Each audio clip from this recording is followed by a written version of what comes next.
दोस्तों नमस्कार। आज की इस वीडियोज में आपका वेलकम है। इस वीडियोज में हम बात करेंगे deep work by Cal Newport के बारे में। इस बुक में ऑथर ने बताया है कि बिना डिस्ट्रैक्ट हुए डीप वर्क कैसे किया जाए, और यकीन मानिए यदि आप इस वीडियो से डीप वर्क करने की इंपॉर्टेंस समझ गए तो आपको एक सक्सेसफुल और मीनिंगफुल लाइफ जीने से कोई नहीं रोक सकता। इसलिए इस वीडियोज को पूरा देखिएगा, बहुत इंपॉर्टेंट वीडियो है। दोस्तों आज की ये वीडियो 3 पार्ट में होने वाली है। पहले पार्ट में हम बात करेंगे कि आखिर डीप वर्क है क्या, और दूसरे पार्ट में हम बात करेंगे क्या डीप वर्क वाकई इंपॉर्टेंट है, और तीसरे पार्ट में हम बात करेंगे कि डीप वर्क कैसे किया जाए।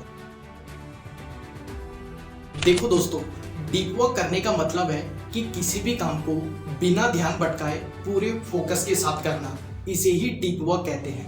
ऑथर ने इस बुक में बताया है कि किसी भी काम को 2 तरीके से किया जा सकता है।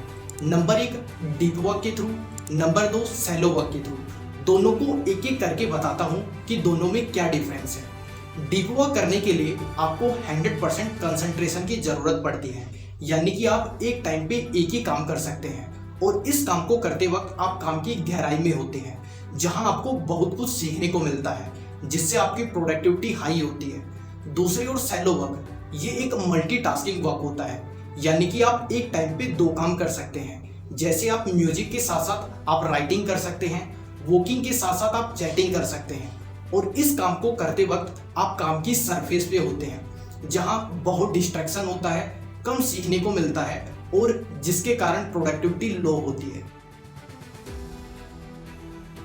दूसरा क्वेश्चन है कि क्या डीप वर्क इंपॉर्टेंट है, तो जवाब है इंपॉर्टेंट नहीं, बहुत इंपॉर्टेंट है। ऑथर ने इस बुक में बताया है कि फ्यूचर में इन 3 लोगों को बहुत फायदा होने वाला है। पहले वो लोग जिनको कंप्यूटर पर काम करना आता है, दूसरे वो लोग जिनको डीप वर्क करना आता है, और तीसरे वो जो क्रिएटिव लोग हैं। दोस्तों जब भी आप किसी कामयाब और सक्सेसफुल लोगों का अध्ययन करते हैं, चाहे वो बिल गेट्स हो, इलोन मस्क हो या मुकेश अंबानी हो, आपको उनके अंदर एक स्किल कॉमन मिलती है, और वो है डीप वर्क। फॉर एग्जाम्पल, जब बिल गेट्स माइक्रोसॉफ्ट के सीईओ थे तो वो बीच बीच में कुछ सप्ताह की छुट्टी लेते थे, जिन्हें वो थिंक फिक्स का नाम देते थे, और बिल गेट्स इन छुट्टी को मनाने के लिए किसी शांत पहाड़ों में चले जाते थे, जहां वो कुछ बुक्स और पेपर के साथ बिताते थे, यानी कि वहां बड़े बड़े विचारों पर चिंतन मनन करते थे और साथ ही डीप वर्क करते थे। अब हम बात करेंगे लास्ट एंड इंपॉर्टेंट पार्ट के बारे में, और वो है डीप वर्क कैसे करें। देखो दोस्तों, डीप वर्क कोई जादू की पुड़िया नहीं है कि आपने खाया और आप सीख गए। नहीं, डीप वर्क एक स्किल है जिसको सीखने के लिए टाइमिंग भी लगेगा, और साथ ही बार बार प्रैक्टिस भी करनी पड़ेगी। लेकिन ध्यान रहे, अभी जो मैं आपको 4 टिप्स शेयर कर रहा हूँ वो आपकी हेल्प करेंगे इस स्किल को जल्दी और आसानी से बिल्ड करने में। तो इसलिए इन टिप्स को केवल सुनना और जानना नहीं है, बल्कि आपको इम्प्लीमेंट भी करना है। तो बात करते हैं टिप्स नंबर 1 की, वो है टास्क फॉर टुडे, यानी कि अपने दिन की शुरुआत लिस्ट बना के करें। क्योंकि जब आप लिस्ट बनाते हैं तो आपके पास बहुत टाइमिंग बच जाता है, आपको सोचना ही नहीं पड़ता कि कब कौन सा काम करना है, आपको तो बस एक टास्क से दूसरे टास्क को करते ही जाना है। और जो बचा हुआ टाइमिंग है उसमें आप और भी डीप वर्क कर सकते हैं।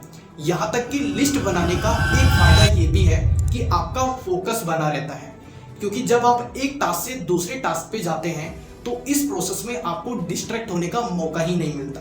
दूसरा टिप्स जो डीप वर्क करने में आपकी काफ़ी हेल्प करने वाला है, और वो है चूज योर वर्क प्लेस, यानी कि अपना कार्यस्थल चुनें। दोस्तों डीप वर्क करते टाइम एक सही जगह को चुनना बहुत ज़्यादा ज़रूरी है। फॉर एग्जाम्पल, आपने अभी अभी किसी काम पर फोकस किया है, तभी आपके पीछे किसी का फ़ोन बजता है, तो आपका ध्यान फौरन भटक जाता है। भले ही आपको इसका एहसास ना हो, लेकिन जब भी ध्यान भटकाने वाली कोई घटना घटती है तो आपका दिमाग जरूर प्रतिक्रिया देता है। इसलिए डीप वर्क करते टाइम आपका कार्यस्थल ऐसा होना चाहिए जहां डिस्ट्रैक्शन बिल्कुल भी ना हो और पॉजिटिव माहौल हो। अगर हो सके तो आपके जैसे और भी सीरियस पर्सन हो, क्योंकि ऐसा करने से आपकी प्रोडक्टिविटी सीधी डबल हो जाती है।